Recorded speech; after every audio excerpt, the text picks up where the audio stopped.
حضرت انس بن مالک رضی اللہ تعالیٰ عنہ صحابی رسول ہیں، آپ کے ایک شاگرد، آپ کے ایک تلمیذہ ہیں جن کا نام حضرت ابو محمد ہے۔ وہ فرماتے ہیں ایک روز شیطان نے خدا کی بارگاہ میں عرض کیا کہ پروردگار عالم، تو نے بنی آدم کے لیے گھر بنائے جس میں وہ تیرا ذکر کرتے ہیں، میرا گھر کیا ہے؟ میرا گھر کیا ہے؟ رب ارشاد فرماتا ہے اے شیطان، تیرا گھر حمام ہے، ایسی جگہ جہاں تمام لوگ نہائیں اور بغیر وہ ڈھکی ہوئی بغیر حجاب کی جگہ ہو۔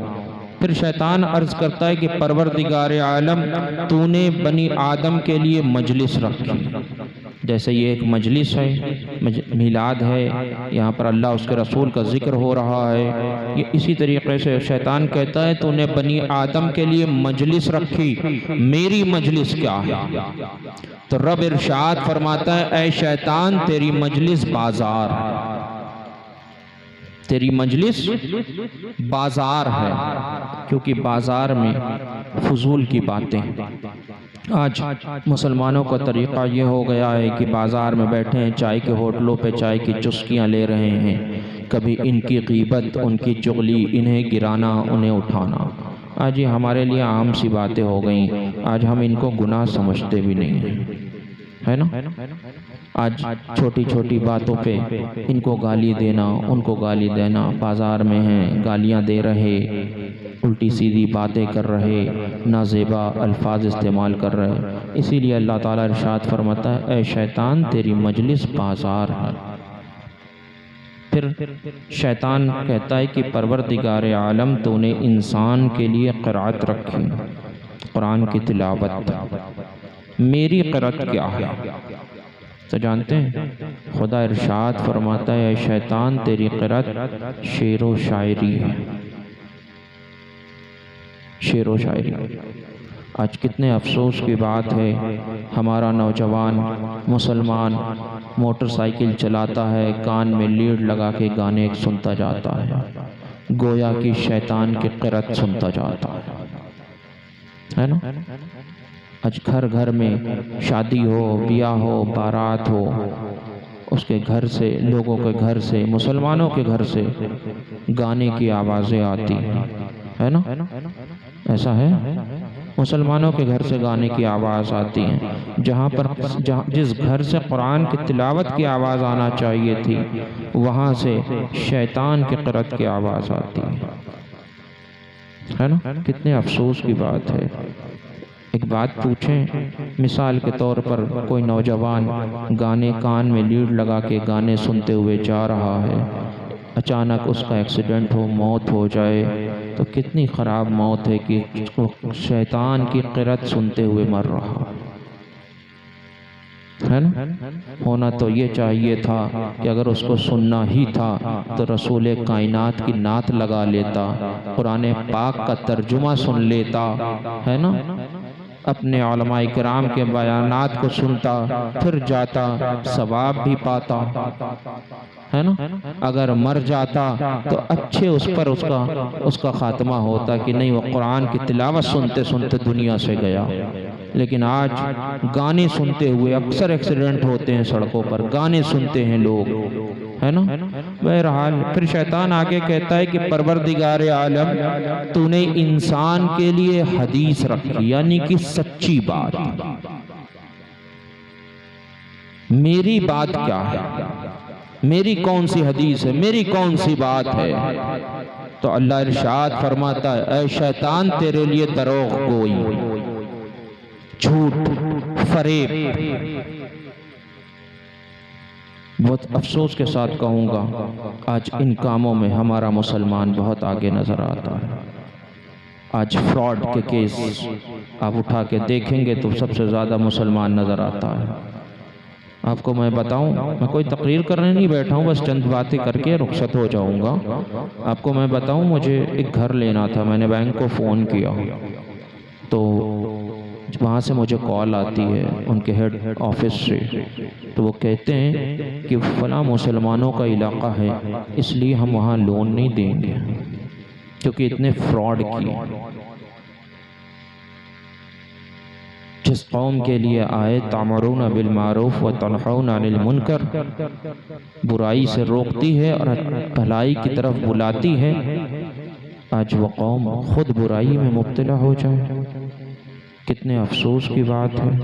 آج گھر گھر کا رواج ہے کہ بھائی بھائی کی زمین کو دبائے ہے، بھائی کی زمین بھائی نے بھائی کا حصہ مار لیا، بھائی نے بھائی کے ساتھ فراڈ کر لیا، بھائی مر گیا، بھائی کی اولاد کے ساتھ فراڈ کر لیا، بھائی کی اولاد کے ساتھ دھوکہ دھڑی کر لی، پڑوسی کے ساتھ دھوکہ دھڑی کر لیا۔ یہ سب کس کے کام ہے، کس کی بات ہے؟ بنی آدم کی بات، امت محمدیہ کی بات تو قرآن اور حدیث سے ہے نا۔ شیطان نے کہا تھا نا کہ انسان کے لیے تو نے حدیث رکھی، یعنی کہ سچی بات، سچ کو رکھا۔ اور میری بات کیا ہے تو اللہ تعالیٰ نے ارشاد فرمایا تھا، اے شیطان تیری بات دروغ کوئی، جھوٹ، فراڈ۔ آج ہمارے حالات کیسے ہیں؟ ایک بار ہمیں اپنے حالات پہ نظر ڈالنا چاہیے، اپنے آپ کو دیکھنا چاہیے، کہیں یہ باتیں ہم میں تو نہیں ہیں، ہے نا؟ کہیں یہ باتیں ہم میں تو نہیں ہیں۔ پھر شیطان کہتا ہے کہ اے پروردگار عالم تو نے بنی آدم کے لیے آذان رکھی، اے پروردگار عالم تو نے بنی آدم کے لیے آذان رکھی، میری آذان کیا ہے؟ خدا ارشاد فرماتا ہے اے شیطان تیری آذان مزامیر ہے۔ مزامیر جانتے ہیں؟ ڈھول، تاشے، باجے، ڈی جے، سارنگی وغیرہ وغیرہ۔ آج کتنے افسوس کی بات ہے کہ مسلمان کے گھر پہ شادیاں ہوں، اس کے گھر پہ ڈی جے بجے، مسلمان کے گھر پہ کوئی بات ہو، اس کے گھر سے ناچ گانے کی آوازیں آئیں، اس کے گھر سے ڈی جے کی آوازیں آئیں۔ ہونا تو یہ چاہیے تھا کہ بارات جاتی تو مسلمان آذان کہتا، بارات واپس آتی تو مسلمان آذان کہتا، اس کا گھر بھی بلاؤں سے محفوظ رہتا، ہے نا؟ لیکن آج خود ڈی جے بجا رہا ہے مسلمان، کتنے افسوس کی بات ہے نا؟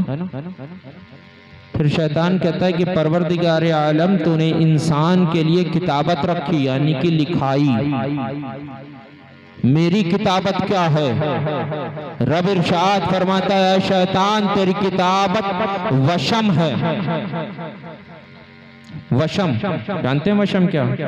آج بہت سے لوگ مسلمان نوجوان مصافحہ کرنے آتا ہے، اکثر اس کے ہاتھ پہ کہیں کسی کا نام گدا ہوتا ہے، کہیں کسی کا نام گدا ہوتا ہے، گودنا، اس کو وشم کہتے ہیں، ہے نا؟ آج مسلمانوں کے ہاتھ پہ گدا ہوا پایا جاتا ہے۔ شیطان کی لکھائی مسلمان شوق سے لکھواتا ہاتھ پہ نظر آتا ہے نا؟ کبھی 786 ہی کچھ نہیں تو 786 ہی لکھوا لیتا ہے نا؟ تو یہ شیطان کی لکھائی ہے۔ بہرحال پھر شیطان عرض کرتا ہے کہ پروردگار عالم تو نے انسان کے لیے مسائد رکھے، یعنی کہ جال رکھا، پھندا، جال وغیرہ، جس سے وہ شکار کرتا ہے، انسان جس سے شکار کرتا ہے۔ اے پروردگار عالم میرا مسائد کیا ہے؟ تو جانتے ہو خدا ارشاد فرماتا ہے اے شیطان تیرا مسائد، تیرا جال یا تیرا پھندا عورت ہے، جس میں پڑھ کے انسان بہت جلدی گنہگار ہو جایا کرتا ہے۔ آج ہمارا نوجوان، آج ہمارا مسلمان نوجوان اس پھندے میں کتنی جلدی پھنس جایا کرتا ہے، اس جال میں کتنی جلدی پھنس جایا کرتا ہے۔ شیطان اپنا جال پھینکتا ہے، ہمارا مسلمان نوجوان بہت جلدی پھنس کے گنہگار بن جایا کرتا ہے نا؟ پھر شیطان کہتا ہے کہ پروردگار عالم تو نے انسان کے لیے کھانے کی چیزیں رکھی، میرے کھانے کی چیز کیا ہے؟ میرے کھانے کی چیز کیا ہے؟ خدا ارشاد فرماتا ہے اے شیطان جس کھانے پہ میرا نام نہ لیا جائے وہ تیرا کھانا ہے۔ جس کھانے پہ میرا نام نہ لیا جائے وہ تیرا کھانا ہے۔ ایک بات پوچھیں، کھیت سے واپس آتے ہیں، گھر پہ جب کھانا مانگتے ہیں تو کبھی یاد رہتا ہے کہ کھانا کھانے سے پہلے بسم اللہ بھی پڑھی جاتی ہے؟ ہاں پڑھتے ہیں بسم اللہ؟ پڑھتے ہیں کبھی بسم اللہ شریف؟ اکثریت میں یہ ہوتا ہے کہ دعوت ہوئی، بیٹھ گئے، بس پیٹ بھر لیا، پیٹ بھر لیا۔ بوٹی ملنا چاہیے، کہاں بسم اللہ یاد رہنا ہے نا؟ اللہ کے نبی سید عالم صلی اللہ تعالیٰ علیہ وسلم، حضرت عائشہ صدیقہ سے مروی ہے، اللہ کے نبی سید عالم صلی اللہ تعالیٰ علیہ وسلم ارشاد فرماتے ہیں اے عائشہ جب کوئی شخص کھانا کھاتا ہے اور اس پر بسم اللہ نہیں پڑھتا ہے تو شیطان اس کے ساتھ کھانے میں شریک ہو جاتا ہے۔ شیطان اس کے ساتھ کھانے میں شریک ہو جاتا ہے۔ پھر اللہ کے نبی ارشاد فرماتے ہیں کہ جب بندہ بیچ میں یا کسی بھی موقع اس کھانے کے درمیان بسم اللہ اولہ آخرہ پڑھ لیتا ہے تو شیطان الٹی کرتے ہوئے بھاگتا ہے نا؟ اور میرے اعلیٰ حضرت تو یہاں تک فرماتے ہیں اپنے ملفوظات میں، اعلیٰ حضرت فرماتے ہیں کہ فقیر قادری کچھ بھی کھاتا ہے، کچھ بھی پیتا ہے، بسم اللہ کر کے کھاتا ہے، بسم اللہ کر کے پیتا ہے، یہاں تک کہ فقیر قادری منہ میں چھالی بھی ڈالتا ہے تو بسم اللہ پڑھ لیا کرتا ہے۔ ہاں جب فقیر قادری حقہ پیتا ہے تو بسم اللہ نہیں پڑھتا۔ تو اعلیٰ حضرت فرماتے ہیں کہ میں اپنے شیطان کو بھوکا رکھتا ہوں اور جب حقہ پیتا ہوں تو بسم اللہ نہیں پڑھتا ہوں، کیونکہ خالی پیٹ میں جب دھواں جاتا ہے تو کلیجہ جل بھن جاتا ہے۔ میرے اعلیٰ حضرت فرماتے ہیں کہ میں فقیر قادری تو اپنے شیطان کا کلیجہ جلا بھنا دیتا ہوں۔ اعلیٰ حضرت اس کو اپنے ملفوظات میں بیان فرماتے ہیں۔ لیکن ایک ہم ہیں کہ بس پیٹ بھرنا چاہیے، بھلے ساتھ میں شیطان کھائے، تو بہرحال کھانا کھائیے تو اس سے پہلے بسم اللہ کر لیجیے۔ پھر شیطان معلوم ہے کیا کہتا ہے؟ شیطان کہتا ہے پروردگار عالم تو نے بنی آدم کے لیے مشروبات رکھے، یعنی کہ پینے کی چیزیں رکھی، میرے پینے کی چیزیں کیا، میرے پینے کی چیز کیا ہے؟ تو خدا ارشاد فرماتا ہے شیطان تیرے پینے کی ہر وہ چیز ہے جس میں نشہ۔ آج بہت افسوس کی بات ہے کہ مسلمان شراب میں ملوث نظر آتا ہے، شراب پیتا نظر آتا ہے، اور پھر اس کے بعد ہفتے میں ایک دن جمعے کے دن جاتا ہے، وہ بھی جب امام منبر پہ جا کے خطبہ دینے لگتا ہے تب مسجد میں پہنچتا ہے، امام نے جیسے ہی سلام پھیرا تو بس ہاتھ کو اٹھاتا ہے، جلدی جلدی دعائیں مانگتا، اسی اتنے ہی لمحے میں پوری کائنات کو مانگ ڈالتا ہے، اتنے لمحے میں پوری کائنات کو مانگ ڈالتا ہے۔ جمعے کے دن صرف مسجد جاتا ہے، لیکن چاہیے پوری کائنات ہے نا؟ بھائی کا حق کھا کے جا رہا ہے، امام صاحب کو دل میں گالیاں دیتا جا رہا ہے، لیکن چاہیے کائنات ہے۔